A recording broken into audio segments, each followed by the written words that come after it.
इस साल हम एक्सपेक्ट कर सकते हैं कि ऑस्ट्रेलिया वेस्ट इंडीज के बाद अनबीटन कोई चैंपियन रहेगा तो वो इंडिया रहेगा इस साल वर्ल्ड कप में? देखिए, हम मैच बाय मैच सोचते हैं, इतना ज़्यादा सोचते नहीं कि क्या होगा, बट अभी आने वाला स्टेज जो होगा, नॉकआउट स्टेज, बहुत ही इंपॉर्टेंट होगा।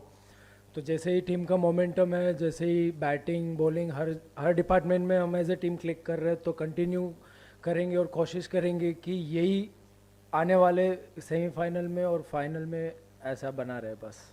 जब उन लोग बॉलिंग डाल रहे तो ज़्यादा हेल्प था, मेरे ख्याल से टर्न ज़्यादा था और विकेट का में बाउंस भी इतना नहीं था। बट अभी अगर मैं पर्सनली, मेरा ओपिनियन अगर आप बोलोगे, तो जो दोपहर में विकेट चल रहा था और अभी चल रहा था, वो अभी थोड़ा इजी हो गया था। इजी नहीं कहूँगा बट ठीक था।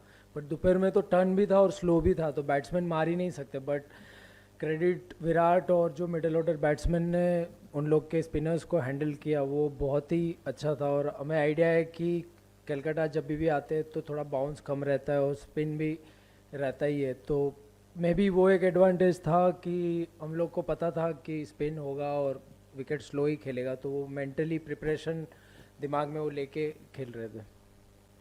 जडू, लास्ट 2-3 मैच से हम जैसे देख रहे हैं, न्यू बॉल से जैसे हमारा शुरुआत हो रहा है, they are taking wickets with the new ball. As a spinner जब अब उसके बाद आते हैं तो कितना आसान होता है आपके और कुलदीप के लिए, तो थोड़ा सा इस बारे में ज़्यादा। देखिए, हमेशा ही कोई भी फॉर्मेट आप खेल रहे हो कि जब आपके फास्ट बॉलर ऊपर से 2 या 3 विकेट लेते हैं तो स्पिनर के लिए थोड़ा इजी हो जाता है, क्योंकि ऐसी स्लो विकेटों पे आने वाला बैट्समैन सीधा ही या बड़े शॉट नहीं खेल सकता, उसको टाइम चाहिए। और स्पिनर और कॉन्फिडेंस से बॉल डाल सकता है कि जहां उसे बॉल डालना है, जो स्पीड से डालना है, जो वेरिएशन करना है, वो कर सकता है। तो मेरे ख्याल से अच्छी बात है कि हमारे तीनों फास्ट बॉलर हर एक मैच में हमें 2-3 विकेट लेके दे रहे, बल्कि कभी कभार ज़्यादा भी दे रहे, तो अच्छा है।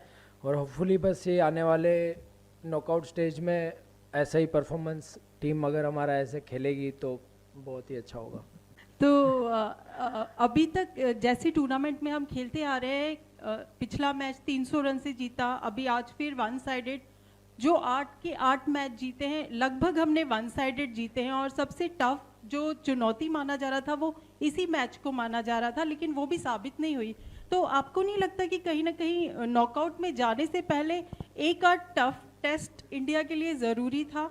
और दूसरा ये कि क्या आप लोग आज वो बर्थडे की वजह से एक्स्ट्रा मोटिवेटेड थे फील्ड पर?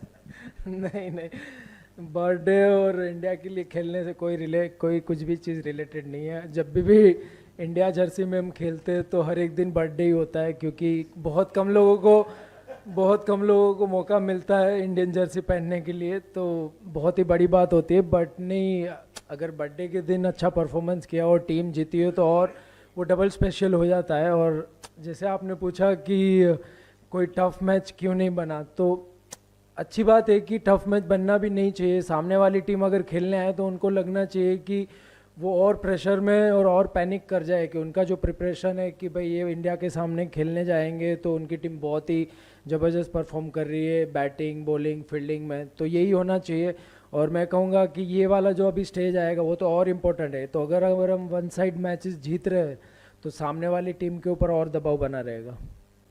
1 मिनट के लिए मैं आपको बोलूं कि आप कैप्टन के जैसे सोचें और आपके पास आपके जैसा खिलाड़ी हो जो 10 ओवर कर रहा है, हर मैच में 50 से अंदर रन दे रहा है, बैटिंग भी कर रहा है, फील्डिंग में, तो आप कितने खुश हो?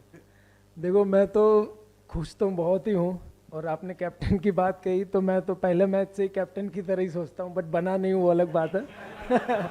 बट ऐसे ऐसे ऑलराउंडर का रोल यही होता है कि अगर कोई ऐसी टफ सिचुएशन में थोड़े 30-35-40 रन बनाने पड़ते और जब पार्टनरशिप लगी हो तब एक आधा विकेट आउट करके पूरा गेम चेंज कर सकते हैं, तो वही उनका रोल होता है। और कोशिश मैं यही करता हूँ कि इम्पैक्टफुल परफॉर्मेंस रहे मेरा बैटिंग में या बॉलिंग में, जब टीम को ज़रूरत हो कोई भी डिपार्टमेंट में। और फील्डिंग तो मैं कभी भी ग्रांटेड नहीं लेता हूँ, मुझे भी लगता है कि मेरे से भी कैच छूट सकती है, तो मैं और तैयार रहता हूँ कि मेरे पास अगर कैच आ गई तो रिलैक्स नहीं रहता हूँ फील्डिंग पे। तो बस कोशिश करता रहता हूँ, बाकी कभी कभार होती है कभी कभार नहीं होती है, बट कोशिश लगी रहती है। रविंद्र, जब टॉस जीते तो काफ़ी आसान रहा होगा कि पहले बैटिंग करनी है, उनका जो रिकॉर्ड का वो देख के, और दूसरा ये कि कुछ आइडिया था कि विकेट थोड़ी स्लो हो जाएगी स्पिनर्स के लिए? नहीं, टॉस जीतने के बाद हम अपने आप को चैलेंज करने का देख रहे थे, क्योंकि अगर हम दोपहर में बॉल डालते तो शायद अलग और इतने रन ना बनते, क्योंकि मैंने जैसे कहा कि बहुत ही रुक रहा था और बाउंस भी नहीं था और टर्न ज़्यादा हो रहा था, लगातार टर्न हो ही रहा था। तो एक चैलेंज अपने आप को करने वाली बात थी कि हम पहला बैटिंग लेके सेकंड अगर ड्यू भी आ जाता है तो ड्यू के साथ हम कैसे बॉल डाल सकते हैं, क्योंकि नॉकआउट स्टेज में कभी अगर ऐसी सिचुएशन आ गई तो हमको वो सिचुएशन में कैसे सिचुएशन को हैंडल करना है वो पता होना चाहिए। तो बस वही एक रीज़न था। जड़ू, आपने तो विराट के 4900 में से मैक्सिमम उसके साथ क्या कुछ खेले भी हैं, साइडलाइन से देखे भी है, तो इस पिच को देखते हुए इस 100 को आप कैसे असेस करते हो, कहाँ पे रखते हो एज अ प्लेयर इस क्वालिटी के 100? देखिए, बहुत मैं कहूँगा कि ये उसके लिए भी स्पेशल होगा और टफ होगा, क्योंकि जैसे विकेट दोपहर में था, एक टाइम पे ऐसे लग रहा था कि 260 270 भी ठीक है ये विकेट पे, और वो टाइम पे स्ट्राइक रोटेट करना, बाउंड्रीज लेना, तो वो मेरे ख्याल से बहुत ज़्यादा चैलेंजिंग था।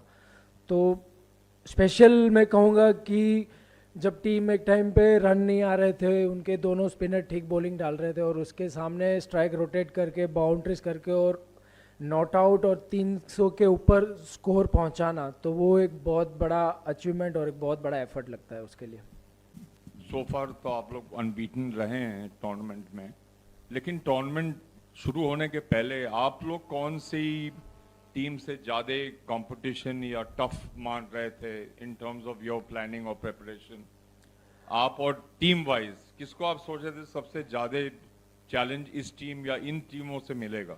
देखिए, वाइट बॉल में कभी कभी क्या होता है ना कि ड्यू का फैक्टर आने से जो सिचुएशन होती है वो पूरी डिफरेंट हो जाती है। अगर मैं कहूँ कि दोपहर में अगर हम बॉलिंग डालते और रात को ड्यू आ जाता तो शायद बॉल स्पिन ना भी होता, जो दोपहर में इतना बॉल घूम रहा था।